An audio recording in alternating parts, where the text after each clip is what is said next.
Welcome to the Only in Movies podcast. I'm your host, Denari, coming to you from Austin, Texas. And I'm your host, Amato, from Buffalo, New York. The Only in Movies podcast is a podcast where we break down scenes and discuss things that happen only in movies. Today's movie is The Predator, 2018. It was directed by Shane Black, starring Boyd Holbrook, Trevante Rhodes, Jacob Tremblay, and you didn't put Olivia Munn on this list, but we have to add Olivia Munn on this list because she was the only person I actually knew going into this movie. So I'm a comma Olivia Munn. The plot: when a young boy accidentally triggers the universe's most lethal hunters return to Earth, only a ragtag crew of ex-soldiers and a disgruntled scientist can prevent the end of the human race. All right, let's get into this. So before we get into the scenes, a couple things I want to throw out there. First off, this time, I'm actually prepared. I know the characters' names for the most part, the ones that matter. I'm proud of you. I even know some actors' names. But did you know that this movie had a #1 opening weekend? And it's the second did it open highest. by itself? It had to be. We'll get into that. The second highest worldwide gross of all the Predators movies, with $160 million. And I did see that. I saw the 160 and the budget was 80. So I was like, they made their money. They made their money. They did what they're supposed to do, so I'm not mad at that. That's a positive. They doubled down too, so everybody wants to double down. So let's get into the scenes. So in this podcast, each of us chooses 3 scenes that we think stuck out, and we discuss those scenes. And then, if you were with us with the first podcast, we named it the Come On Man scene, and now that's evolved, and it's the Come On Fam scene. So we have a couple of scenes that are just like, come on, fam. This doesn't even make any sense. So I'll let Denari start. What's your first scene? So my first scene for this, and I feel like we have to stress, we don't just pick any scenes. We pick ridiculous scenes. And this movie really made it difficult to keep that list short. It was chock full of them. Chock full of ridiculous scenes. It was like one after one after one. Before we get fully into your scene, can I say one thing? Go ahead. When the movie starts, it starts at the school. And it says, welcome parents and STDs. And Elizabeth screams, look, it says parents and STDs. And I didn't pay attention to that. That set the tone for the rest of the movie. But continue. That is the first thing that I noticed. I was like, STDs. They couldn't have put a U instead of the D there or something. No, but STD. That was intentional. I realized that eventually in the movie that was not an accident. That was on purpose, and it was the tone of the movie. Yes, I think, we'll get into that. But so go ahead. I had the same note. I was hoping that you did not miss that, but you didn't. I would have if Elizabeth didn't point it out and scream. Because I think at that point I looked down to write a note. I was like, that can't be that big of a deal. That was an accident. No, it was intentional. But go ahead. And it was blatant. They focused on that. So yeah. So my first scene is the opening crash scene. So this is the opening of the movie. We first see, the ship coming up. The ship crash lands, and we see Boyd Holbrook's character, Quinn McKenna, approaches the crash scene. He's checking it out. It's obviously not a recognizable aircraft. He seems to acknowledge this by being, a little bit cautious approaching it. He sees the glowing liquid on the floor, and then he goes and touches it. He touches it and then sniffs it. And after he sniffs it, I was waiting for him to taste it and go all the way and just take it all the way. Just put it, like the old bad 90s movie, 80s movie where you taste the blood and you could tell what's happening or whatever. That was, like you said, that was a real tone setting scene for me for the rest of the movie. In that scene, there's one thing that I noticed too. He's about to take the shot. He looks up. He sees the ship coming. He still takes the shot. And I was like, he doesn't notice it's an alien ship coming to crash at him. He could have moved a little earlier and avoided a lot of the incident that he ran into, have to fall down the hill. But he took the shot and then wasn't able to take any more shots. It was just a lot. But go ahead. I don't even. Yeah, I give the benefit of the doubt that he at that point he wasn't 100% sure that was an alien ship, an alien spaceship. Okay. Yeah, it could have been a helicopter or something. So I give him the benefit of that. So anyway, after Mr. Sniffalot confirms that it is some random liquid. Yes. I don't know what about a glowing liquid would make you want to get it near your face, but after he did that, then I noticed, wait a second, the ship is like pretty high up. He could have just put his nose to the ship and sniffed it if he really wanted to do that. He didn't have to touch it. And then he proceeds to deliver the line, nobody's going to believe this. So he knew this was some crazy stuff that people are not going to believe. Once in a lifetime experience that nobody would ever believe. And then he proceeds to stick his arm into the gauntlet as if it was a toy at a toy store or something. So I have, why try on alien tech? Yes. It's just not like the sequence of events there. I was like, this is a military person apparently trained, and he seems to have no issue getting himself into kind of dangerous situations and just trying stuff on. Random alien tech, just putting it on. That's actually kind of my scene, but my scene is a little bit after that, because then he takes the ball, little invisibility ball. He has no idea what this invisibility ball does. He has an idea. He knows it makes him invisible, but he has no idea what other side effects things. And then he drinks it and ingests the alien technology. And I was like, you're just gonna swallow a ball? Yeah, like, not even keep it on him or in his pocket. He swallowed it. But the best part about that is, if you paid attention, kind of went through the movie. So he swallowed that. Towards the end, he had to use the bathroom to get it out. Yeah. And then the ball came out. That as well. That's disgusting. Yes. And then you gotta do what you gotta do. Somehow Olivia Munn ended up with it, but we'll get to that. We'll get to that. Yeah. So there's definitely some overlap for that first scene. Yeah, it was the why would you try? I have why try on alien tech, drink alien tech. I also thought the music was a clue for the tone set of this movie. So I'm just gonna get this. I didn't notice the music. Oh, the music was torrid. I'm gonna throw this out here while we're in early. This movie was ridiculous. It was just a ridiculous movie. I didn't know what. I know that they've done a lot with the sequels for Predator. They've had Alien versus Predator. They have all of those. I haven't watched almost any of them. I watched the original Predator. You didn't see Predator and Predator 2? Well, no, those are the ones. Yeah, I think it's the original Predator. Back from the original series inception. Okay. Not any of all these reboots. But one of the things though about Predator 2 for me is I loved Predator 2 because that was like my first Easter egg. Where at the end of Predator 2, they go into the Predator's lair and he has the alien head. That was like one of the first Easter eggs. So I was low-key excited for this movie. I was like, oh, they're rebooting the series. This could be good. It wasn't, but we'll get there. We'll get there. Yeah, because it was the Predator and not one of the Alien versus movies, I had higher hopes as well. Yes.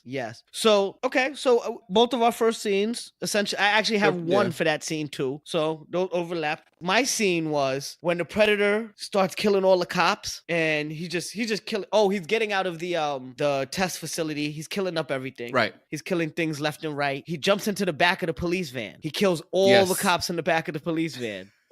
Right?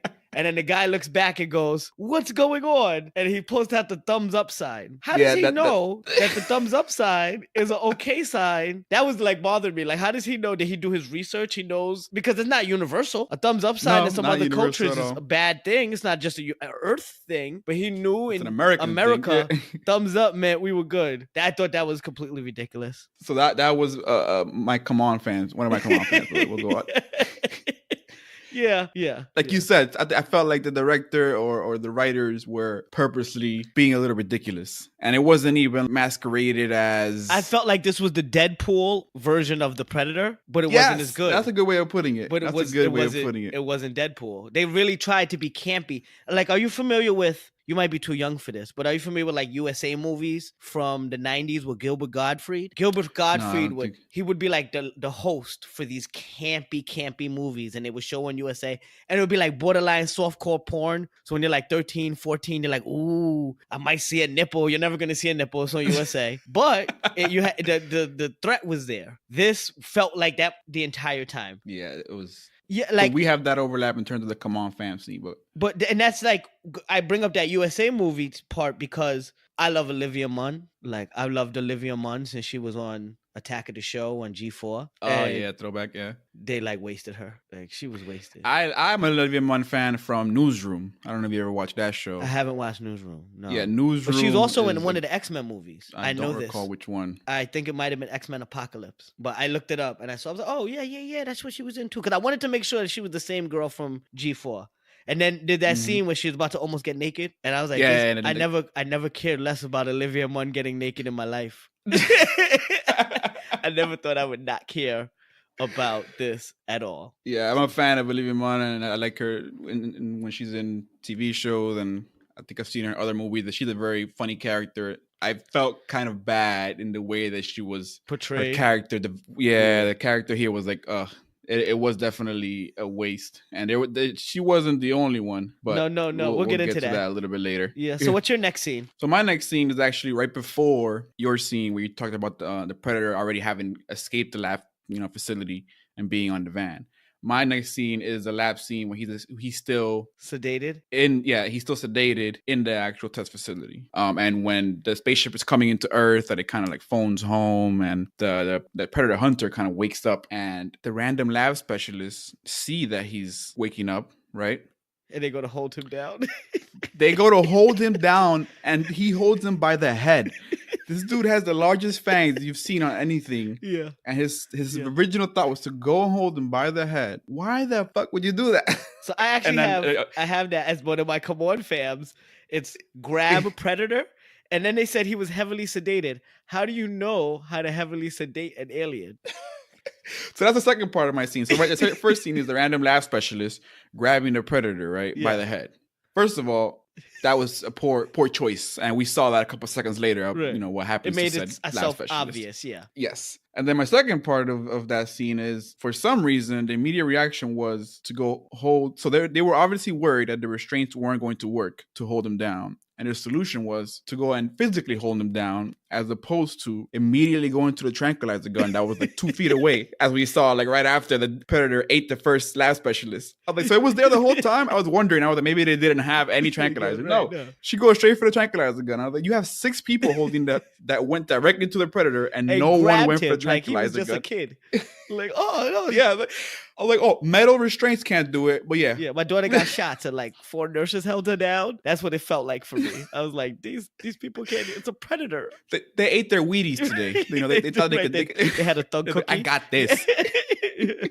So that was the second part of that scene that I was just like, why? And if they wouldn't have showed the tranquilizer gun at all, then, you know, whatever. They didn't have access to it. But they immediately went to that. I was just like, why show us the fact that they could be tranquilized and no one had the opportunity to do that, apparently? So that takes me to my guy, Sterling Brown. Do you know who Sterling Brown was in the movie? Of course I know. Sterling K. Brown. Yeah. So did you? Okay, so I wanted to know what his character name was. Do you know what his character name was? Traeger. You sure? Because I looked online and it said government agent. And I was like, damn, they didn't even give him a name. That's evil. Like, no way. It's so secretive that he was so undercover. He was government agent. In the movie, though, did you not hear his name in the movie at all? I didn't. I was trying to listen. I might have missed that. I could have missed that. So I didn't hear it at first for the movie. So like in the first half, I just heard nobody him addressed like, him, sir. right? Right. He wasn't like Walker. He wasn't going around, hey, this is my name. No. That's a last episode reference for everybody. Sorry about that. Poor Walker. So go ahead. Yeah. So his character, I have a certain scene, a come on fam scene, or at least a note that'll reference his name later on. But that's where I really got confirmation what his name was. But I did have to like look it up as I was watching. I looked online and it said government agent. And I was like, they didn't even give my man a name.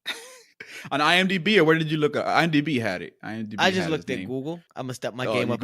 Don't judge me. Don't judge me, crowd. I'll step my game up next time. I will not. Come on. IMDb is the You're right. It's cast a government agent and crew authority. Yeah. Okay, so my next scene is they come to the house, the ragtag group of, I don't know, They get to baby mama's house, and they're like, so where's the kid? She's like, he's out trick-or-treating. So first of all, what was he, like 9, 10 maybe? He was out trick-or-treating with no friends. Like if he had 2, 3 friends, 1 or 2 friends, she sent him out alone trick-or-treating and didn't even know what he was wearing. So let's say he goes missing, right? As a parent, how do you even describe, like when you call the police and be like, well, he was supposed to be a pirate, but that suit's here. So I have no fucking idea what he's wearing. Please find him, officer. He's somewhere within the nearby area and he might be wearing some clothes. Right. For all I know. Right, could be. Might not be. I thought that was pretty ridiculous. And then in kind of that scene, towards the end of that scene, the guy asked the wife.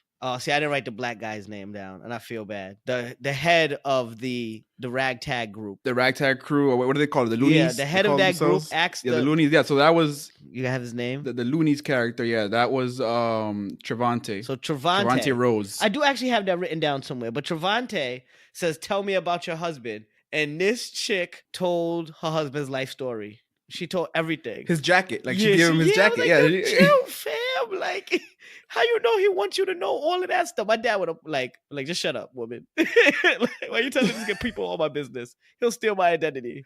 So I was, And she rattled it off too. I was like, that is a little bit odd that you know it that succinctly. She didn't like miss a step or had to think too much. She was like, he did bam, bam, bam, bam. And then if we take a step back for a second, right, and we go back to your first scene, was the dad just ragtag, put on some alien tech. The son did the same shit, so it must run in the family. He sees the mask. He says, "Oh, let me just put this on my face. Not even my arm." Like my dad's smart in this case. He at least put it on his arm. He put it on his face and just went about his business. I thought that was pretty ridiculous. Related to that scene, when the package arrived at the kid's house, I was low key upset. This guy really has no decision making skills. Right, because he sent it to the kid. Yeah, I was like, you sent it to your kid's home? I was like, what is wrong with you? Yeah. But, later on, that gets redeemed because when he comes home to the loonies, with the loonies, it should have went to his P.O. box. What do you mean the package got here? Yeah, and I missed that at first. I was like, you know what? You got it. I will. It should have went to his P.O. box, not to his kid. I get that, but it was still right. I was like, good job, writers. So the loonies, let's talk about them. So the loonies, I was my overarching thought was Key is in this movie while P.O. released the #1 movie in America. You're doing this, and he did Get Out in Us. You should feel a little sorry for yourself right now. Yeah, you're like, but he had the other show. What was the show? Friends After College. Yeah, I watched that. I watched all of it. He wasn't the most entertaining character though. He was pretty annoying. All right. So I did notice that. I was like, he was the comic. I mean, they were all comic relief. I don't even know why they needed so much comic relief. That show got a little extra too at times, like this movie. And then I had an evolved thought that maybe because I haven't seen Us yet. But I've seen everybody talking about it. I thought maybe I'm not smart enough to understand this movie. Maybe it was just way too deep for me, for The Predator. Maybe this was too deep. And I'm just not smart enough to understand it. That's why I thought it was such a shit show. I could be wrong. I enjoy his performance. I enjoy Keith. I think from the Loonies, he was one of my probably favorite characters. I guess. Nebraska, I hated the whole cigarette stick. Oh my God, I was tired of seeing it. I was like, could someone put that out, please? Not because of the cigarette. It was just so hacky. The whole like, I have to have a cigarette every second, and before I shoot my sniper gun, hold on, let me light this cigarette. Like, oh, come on. Oh, like, did they have to make him so hacky? Yeah, they did. No, and again, it fits in with the theme. Like when they go toward the beginning of the movie where they take her to the lab and the room stretches and they're like, are we going to do this every time? And he tells the joke. And I was like, oh, this movie is like really going to push my nerves. I didn't mind that. I like the fact that he got kind of chastised for making that corny joke. And I was like, good. I was hoping that was a little redeeming and it was going to, permeate the rest of the movie, that it wasn't going to be so bad. But no, that was just some false hope on my part. It was a consistent theme of pure badness. Yeah. Yes. It was not.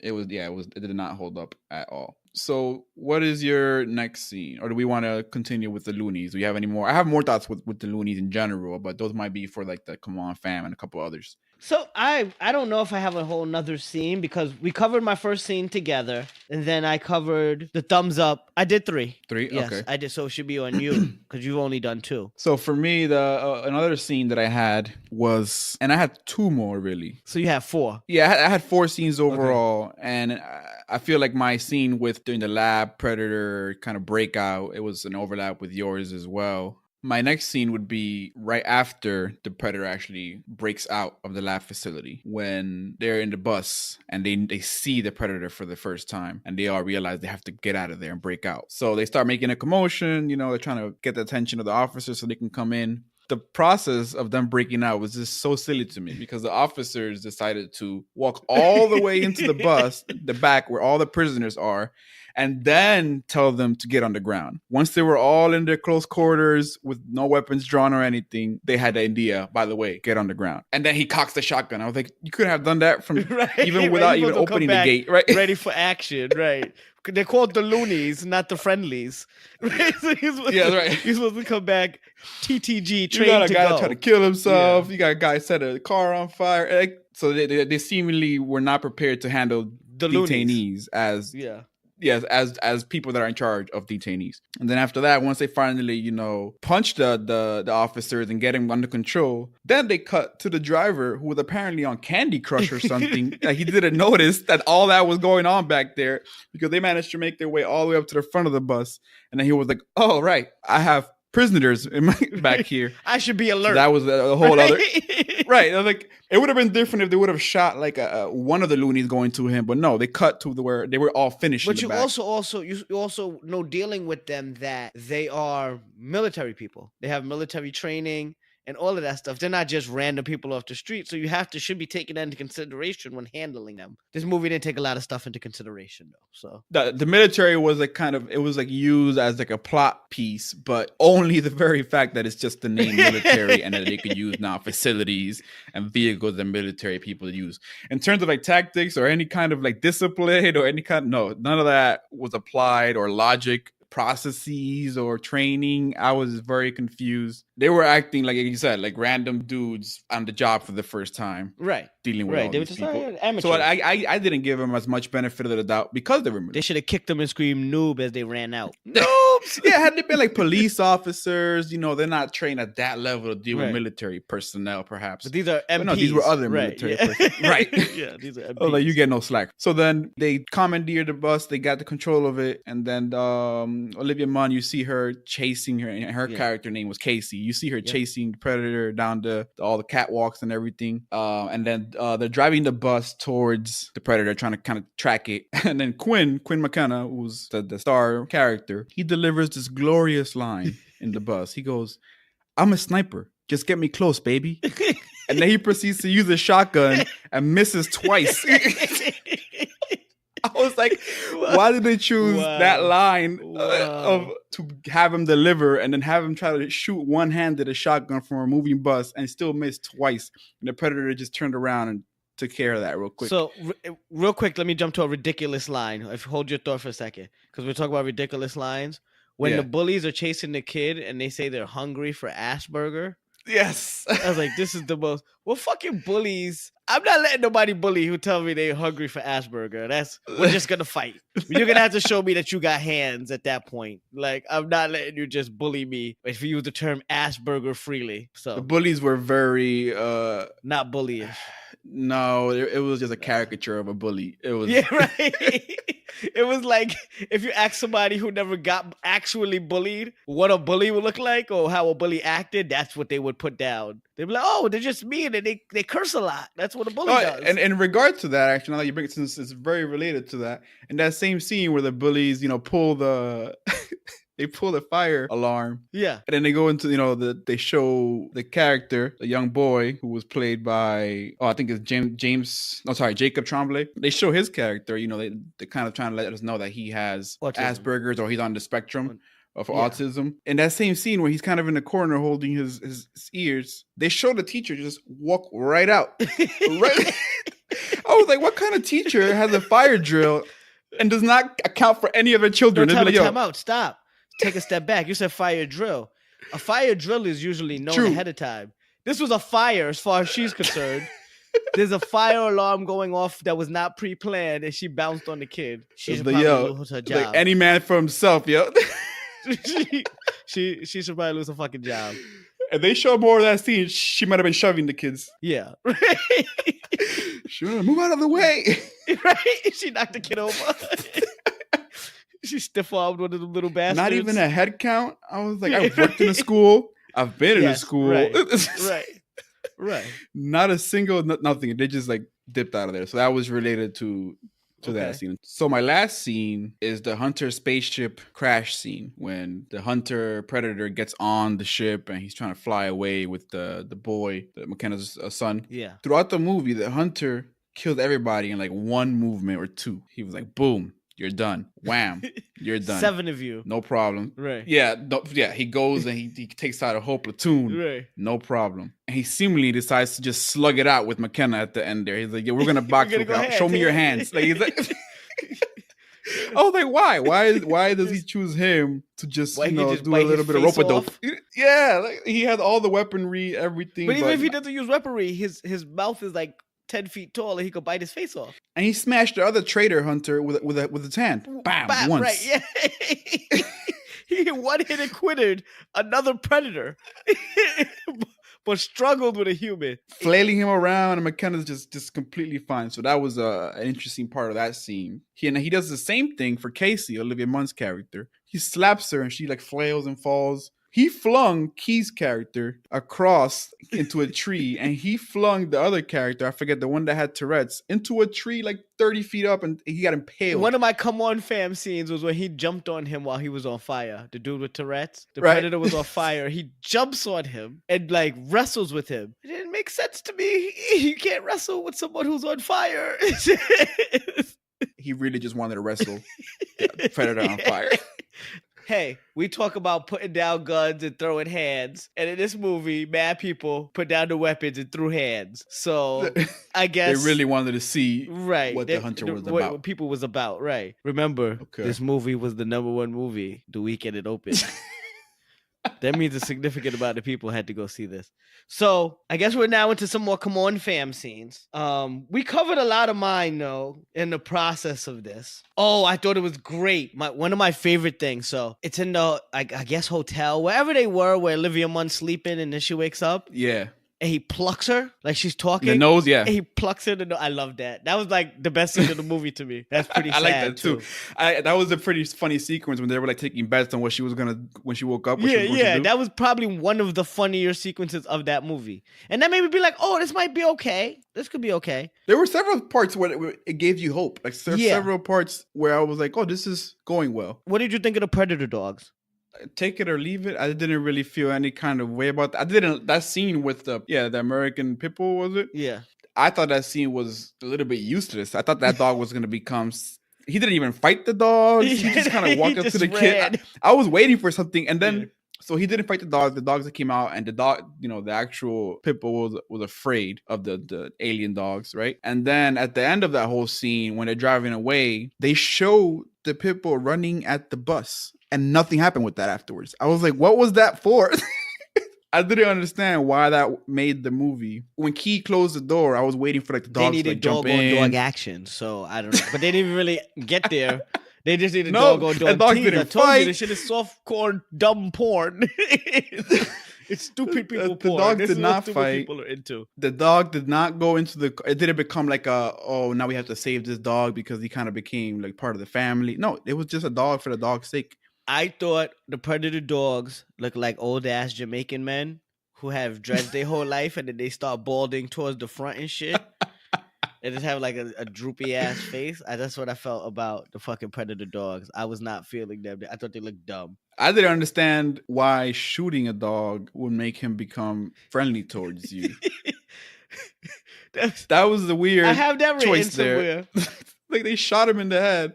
And he comes back. And I get that he didn't want to fight anymore, but you would come back? I was like, I don't buy it. Around that scene, I thought I have when the cop car goes breaking through the fence, that was probably the most realistic scene of the entire movie. Like when it goes breaking through the face and the trunk opened and everything. Through. I'm like, oh snap! Look, we have realism finally. After almost an hour. Then a second later, he rolls out of the car for no reason because he could have just stopped. There was no reason for that. And he did the token slide across the front of the hood. Yeah, like the Dukes of Hazzards. Yes. Yeah, I noticed that. It was trash. So, do you have other Come On Fam scenes? I think I've touched on most of mine already. I have a couple of Come On Fam scenes. Most of them were on the order of appearance as I noticed them. And you covered some of them. You covered the severed arm, thumbs up, ridiculous, made no sense. And the hotel scenes, did you notice how they all had money apparently to get a hotel and get beers and make when bets. They were just in jails? I was like, how? Where did they get all this money from? Yeah, to do all this. I was like, I'll give them the benefit of the doubt. Maybe they got it from Casey, Olivia Munn's character. Maybe. Or they robbed her pockets. If you think about it, that's the only logical conclusion there. To get to the hotel when she shot herself in the foot and fell off the bus. Yes. I was like, oh, tone setter. I wish I would have. I needed to pay more attention to that part of the movie towards the end when I was like, oh, this movie is ridiculous. That was part of that tone. It was supposed to be funny. Did you notice that when they brought her coffee in the bed, right? And she went to get up and not a drop of coffee spilled? It's because she has a Tempur-Pedic, man. Okay. Well, those hotel mattresses are A1. The Or ones sturdy, with the fucking the vending machine on the side to make it shake and shit. So they The can quarter vibrate. dispenser, yeah. All right. Okay. Another come on fam scene that I had, and this goes into more of our IT background. You know, for those of you who don't know, both Matt and I are in the IT industry. They get into the spaceship, and Sterling K. Brown's character, you know, Traeger, goes, hook the translator into the mainframe, download everything. Right. I was like, mainframe, huh?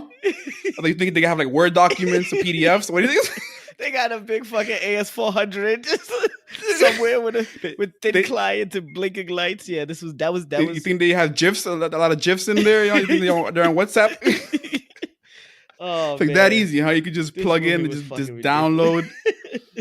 This movie made my head hurt, everybody. Just want to let y'all know. And they made a whole big deal about having the kid come in and unlock the door. That's a whole nother other thing. I didn't even touch that. They tried to, you know, I feel like they were really trying to make autism or bring awareness to autism or bring it up. So I was like, I'll let that slide. But they made a big deal about the kid being able to open the door. And then at the end of the movie, McKenna just seemingly pushes any button he wants. Whoop, doors open here, doors open left. Oh, so why did they need the whole kit for it? Apparently, all the buttons are in plain English. You could just press whatever you want and open up, order coffee. It's good to go. Oh, man, this movie. I wanted to know where Olivia Munn got her gun training from. I thought about that. She went from scientist to fucking cowboy in like 20 minutes. And she had the stand. She had everything. She was letting off different guns, too. It's not like she just had the tranquilizer. She had like a Uzi at some point. She was licking off shots, and I was quite impressed. Her evolution. Yeah, first I was a tranquilizer gun, and most people know how to hold a gun, right, even if they don't know how to fire or whatever. So I'll give her the better. But then later on, you're right. She started holding all kinds of guns, and just knew how to handle herself well. So that was very interesting as well. And I think my last come on fam scene. So I have funny stuff and tidbits, but my last come on fam scene was when Olivia Munn, you know, Casey, they show her looking at the ship at the end of the movie, and it's like miles away. And apparently she can still see what's going on top of the ship when they're fighting and all that. But she's looking at the ship, and you can tell it's really far away, and she's on a ridge. And then at the end of the scene, the ending scene when they're fighting, she comes out of fucking nowhere. Shows up. Yo, son. Yeah. I have written down, where did Casey come from and how did she get the ball that was in Quinn's ass? Oh, no, so he dropped it. The kid dropped it. I didn't realize he got it, but she got it. Well, how she found it and all that. Yeah, and it came out of nowhere. Not to mention her next level hiking skills, because she got off that ridge hella quick and still managed to trek a couple of miles towards the ship crash site. To me, that's the equivalent of the whole helicopter chase from Mission Impossible. They're like, come on. That happened in 10 seconds, and then that's really convenient, guys. Yeah, so I think that was my last come on fam scene. Okay, so what are your funny moments? Because you said you had a couple of those. Well, this is probably a funny moment and just something I noticed. Did you notice Trevante Rhodes, who played Nebraska, says, "Get to the choppers" in the beginning? When they just got out of the bus. I was like, there's no way you can say that line and not think about Arnold Schwarzenegger. I kind of did, but then I was just like, I hate this movie. That had to be like an Easter egg that the writers put in there, because then the next scene it was choppers and not choppers. You know, right. It was not a helicopter; it was motorcycles, and I was like, that had to have been intentional. And then I noticed that they made the whole character very hacky, so it made sense afterwards. The movie was very hacky. Yes, but he was, because like he wasn't so terrible. Neither was the Tourette's guy, maybe, but I felt like for whatever reason, Trevante Rhodes' character was especially poor. He stood out to me. Yeah, okay. And did you notice a very odd product placement in the beginning with the Nicorette and the Don Julio? No, you're way better at this than I am. Okay. I was like, why did they choose? I was trying to figure out the black guy's name, government agent, and I didn't even do a good job. And you're talking about fucking Nicorette and Don Julio. I was hoping that it would tie back to something. I missed that. No, it did not at all. The beginning with the Don Julio. The Don Julio thing is just a product placement. Easy enough. You know, tequila is Mexico. Let's go with stereotypes. But tequila is a very Mexican thing. Fine. But the Nicorette gum, I was like, why did they show us him chewing Nicorette gum? They didn't show him to be like extra nervous or complaining even about kicking a habit or anything. So whatever, that was interesting. So one of my funny things was, what kind of scumbag throws stuff at a trick-or-treater who knocks at their door? Like, you just don't answer. You just don't answer and you leave them alone. You don't fucking hit them Yeah. with stuff. That's This like is what you super get, you little- extra level scumbaggery, as we would call it. Someone knocks on your door randomly. Okay. Yeah. I respect that. You might get a pass. You know, it's it kids depends pranking. what time it is. Yeah. It's Halloween, fam. And was your front light on? If your front light is on, that's open season. I'm allowed to knock on your door. You don't have to answer. You're not obligated, but your front light's on. That means I can knock on your door. I am very familiar with the trick or treat etiquette. So, you got it down pat. Yeah. The whole neighborhood has to participate. Damn it! It's for the kids. Feel you. And then my last funny moment was Sterling K. Brown's character Traeger. He was such a dick. The whole movie. He was a waste of a character for me. His name is Government Agent. First of all, stop calling him an actual name. It's because his name is Government Agent, and he fucking Government sucked. Agent. Yeah, Government Agent number one. Trash. And I hated him. He had gum his whole fucking the entire time. He was chewing gum. I guess that was the introduction to. I don't know how that played into a character trait. He's a gum chewer. What does that mean? I don't see how that helped. I felt like they just wasted him as a character because he's a really good actor. So disappointed. He was definitely in a hacky movie, and you know, it's Hollywood. You got to do what you got to do. I did like his character because he was the only one that wasn't so overly ridiculous. I felt. But he was kind of ridiculous. So in the levels of ridiculousness, it's all relative. The ridiculous relativity scale, I guess. Yes. Okay. In the ridiculous relativity scale, he was not that bad. So he ended up being one of he was Will Hunting compared to everybody else in that movie. Yes. Okay. They spent so much time on him though. The movie revolved around him and his actions to try to, you know, connect the predator and get him back. And then they just like in one fell swoop kill him off. That scene in the woods was let's trim right now. It's trimming time. Right. Let's see who makes the cut. Right. You make it out the woods, you might survive the movie. Yes. This was like, all right, we're about to wrap up shooting. We need everybody gone so that we can just move on to the next scene and finish this up. We're over budget. Right. That's what that felt like. Right. We're over budget and we can only have 3 characters in the movie going from this point on. So sorry guys. The kid, he works for free. So that I felt kind of bad. I was like, really? This is after all that, this is how you like end his character after him being such a badass. I appreciated the fact that in that whole Mexican standoff scene where they're all pointing at each other, he's like, you can shoot me, I don't care. You can shoot the kid too. I was like, oh damn. Right. He's about that life, right? Yeah, I was like, yeah, whatever. I haven't seen that one before. Yeah, right. I was like, yo, he's like, I'm kind of 10. You're gonna shoot me and the kid. I was like, oh, yeah. I wasn't ready for all that. What you gonna do? Yeah, man up, homie. So yeah, that's I think that's the what wraps up my funny stuff or like random tidbits of the movie. So I'll go into my overall review. Okay. I'm gonna do what was the sandwich thing? A good, a bad, and a good? Yeah, it's a sandwich method. I learned that from Liz, by the way. Okay, so I'm gonna do a good, a bad, and a good. So yesterday you texted me and you said, "Do you have anything good to say about this movie?" And it was actually before you saw it, and I had sent you a couple of gifts that indicated it may be a train wreck.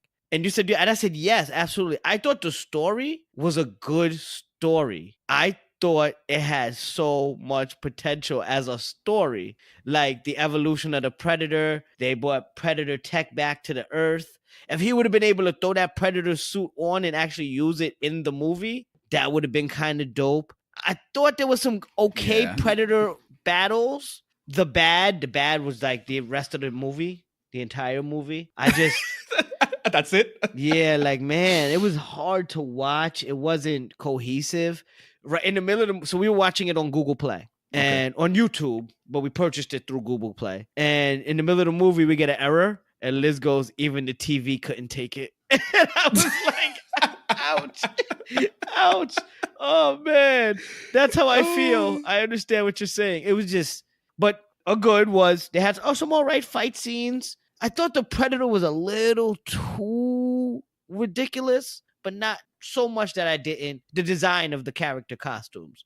I thought the big Predator was kind of cool. Yeah, I like that. That was different. I thought the movie had a really great potential for storyline. Like the evolution of the human, the autism is the evolution of the human species. The Predator's looking for an autistic kid so they can help evolve the species. The other one with human blood brought back the tech for us to stop them from doing that and taking over. These are the components of a really good story, but they wanted again to be Deadpool. They wanted to be the Yeah. Deadpool of the Predators, and it didn't work out for me. I was wishing I was watching Mission Impossible. I missed Mission Impossible after this. And if you heard our first episode, I wasn't the hugest Mission Impossible fan. This made me like appreciate, you don't know what you got till it's gone. So I was missing all of the Mission Impossible characters. Yeah. I do enjoy Olivia Munn. I thought she did it right for what she had. That's a positive. Yeah, what she was working with. Yeah. Yeah, for what she was working with, it made me laugh a few times. I just think, I don't know. I enjoyed the Predator movie. I thought Predator 1 was an excellent movie. I thought Predator 2 was a really good movie. There was tension. I didn't really feel a lot of tension or build up or a lot of any of that stuff. It was just like kill, kill, kill, fight, stop, run, kill, kill, kill, fight, stop, run. Yeah, it didn't do it for me. My take on that was the same as yours in the sense of the Predator name. They came back to just plain Predator, and that gave me some hope that they were going to. First, I thought it was going to be an actual full reboot. So it wasn't a full reboot in the sense that they remade the original Predator. No, it was in continuity with essentially the Predator storyline. Yeah, it wasn't definitely a reboot or start over or anything like that, which was confusing to me too. I thought it was funny because I'm the one who suggested this movie. I'm a bastard. I understand that. Did you all hear that? I apologize.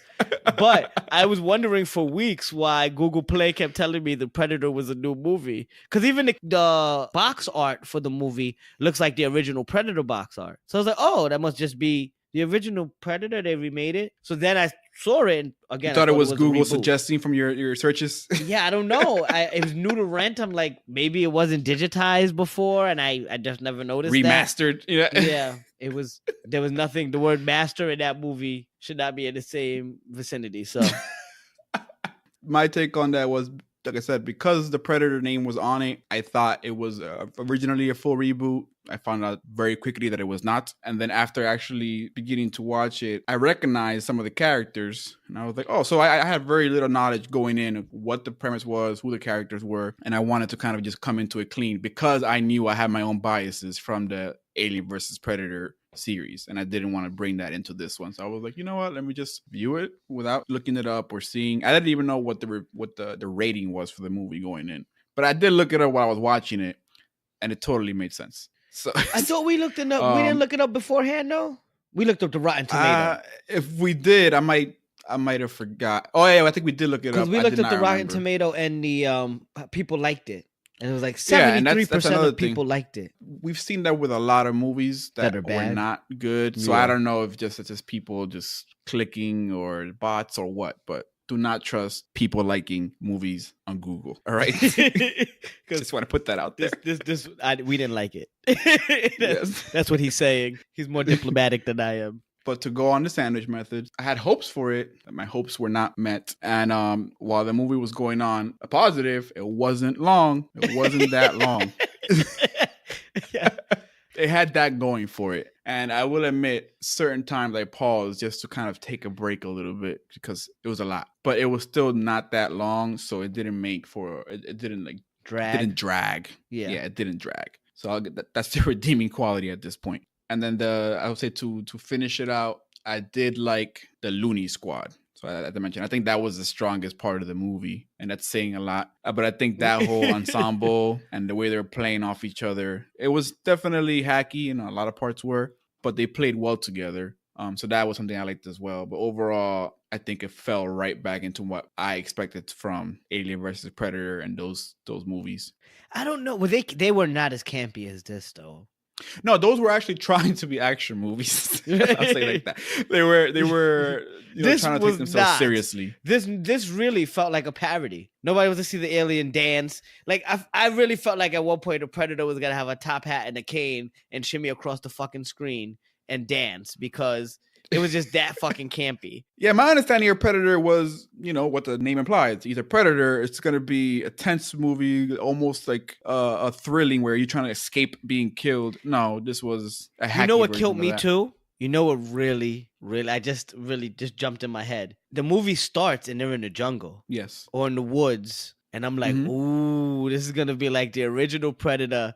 He's gonna Arnold Schwarzenegger. Oh, he's gonna need, and then he just starts running up on the ship, and it was just bad. So, like I said, we had all the right expectations of it, and we were let down all the wrong ways. Yes. And did you catch? There's a sequel coming. So I was trying to figure that out because it made so much money. I figured it would be a sequel. But they made it a sequel at the end. I mean, no. But did it get greenlighted? Oh, I don't know if it. I'm talking about. Oh, you meant the like end they scene. left room for a sequel. I got it. Room is putting it, I would say, gently. They pretty much pointed out to the fact that, hey, I'm going to use that suit in the next movie. Yeah, right. Right. It's a fight. But that's why I said they should have used that suit in the finale of this movie. Yes, that suit looked pretty cool. He should have had to jump in that suit, and they could have sent like 2 more of the big predators to fight. He'd have fought 3 of them. That would have, made me a little happy at least. That movie was pretty terrible, people. Yeah. We do this for you guys, just so y'all know. Like, for the fans. We went through this, Painful. so y'all don't have to go through that. Right. Right. Right. Okay. Yeah. So anything else you want to say about the movie? No, I think we've said enough. Okay. I think for the diehard fans of the series, it's an insult almost. But I don't think they'll like it. I think it's shit for them too. Yeah. It's shit. Yeah, but With a capital SHIT. It was bad. And I'm trying not to be negative. I know y'all probably, if you don't actually know me and you listen to this, you might think I'm like a contrarian and I'm just mean. But this was a badass movie. It was pretty terrible. not the typical badass. No. This is, it's not like bad mean the bad, but bad mean the good. No, it was fucking bad. Like horrid. So, couple things. We have some corrections from last episode. Yep. So my apologies to everybody when we started getting to the Mission Impossible scenes. I was so excited to have our first overlap. I got a little confused. We got a little thrown off. We recovered as the professionals we are. The show must 2 go episode on. professionals. Right. One time, real quick anecdote. My daughter was in a dance performance. She comes out. She falls right on her ass. She popped up and kept dancing. And everybody was like, she's the coolest kid ever. She didn't start crying or anything. And a lot of other kids would have bawled their eyes out. The show must go on. So I didn't cry. I got back up. Kept it moving. And we continued. And I also had a correction for that as well. I think that what initiated that confusion, I was confusing Lark initially with Lane. So that was the body double scene. So Lark is the Asian guy from the bathroom scene. And Lane is the bad guy. with the nuclear weapons, yeah. Yeah, with the nuclear weapons. And the beard. Apologies. It was our first episode. We're still learning. Thank you for listening. So we're going to start closing it out. Yes. Follow us on Instagram, Facebook, Twitter at Only in Movies Pod. There's trailers up. Only in Movies Pod. You want to be an early adopter. Come check us out. You want to be one of the first to be like, I was here from the beginning when they were still a mess. Now they're just less of a mess than they were in the beginning. I watched them grow up. Right? One is loud and the other one mumbled, but now Yeah, I'm a natural loud. mumbler. That's just, my dad was a And I'm just mumbler. naturally My loud. grandfather was a mumbler. Right? Yeah. I'm just from Brooklyn, so and I'm little, so you have to be naturally loud to not get run over. So you can use the hashtag Only in Movies Pod. You can tag us, let us know what movies you want us to cover in the future. Let us know if something you noticed from the movie that you want to point out to us. We're going to be checking all that out and engaging with you all. Leave any comments on our pages, and we'll make sure we keep putting out good content for you guys. Yeah, so if you have any movie suggestions, feel free to drop them. Things we should be aware of, funny scenes.